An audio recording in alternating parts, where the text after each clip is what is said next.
दादू के गरीब आबाद वाले इलाके में घिटी के लंगता चांडिया बिरादरी के बिंदुरन में जहिड़े दौरान 5 ॼणा ज़ख़्मी थी पिया इन हवाले से वधिक तफ़सील ॿुधण लाइ असां टेलीफोन लाइन ते मौजूद आहिनि इशफाक मलिक। जी इशफाक, कहिड़ा तफ़सील आहिनि?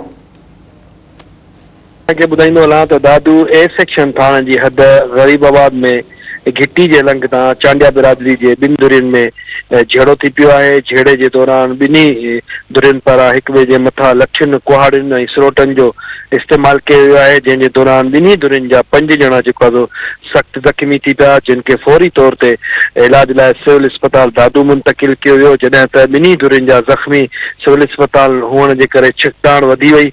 जंहिंखां पोइ दादू DHQ अस्पताल इंतिज़ामिया पारां ॿिन्ही धुरियुनि जा जेकी ज़ख़्मी आहिनि हिकु धुर जा नवाबशाह रेफर करे छॾिया ऐं जॾहिं त ॿी धुर जा जिन खे सेवन रेफर कयो वियो आहे। पुलिस जो चवणो आहे त वाक़िए जी जांच कयूं पिया ऐं इहो वाक़ियो कीअं पेश आयो आहे ऐं वधीक ॿई धुरियूं जेको आहे थाणे ते ईंदी त उन्हनि जा केस दाख़िल कया वेंदा। जी इशफाक मलिक, मेहरबानी जी।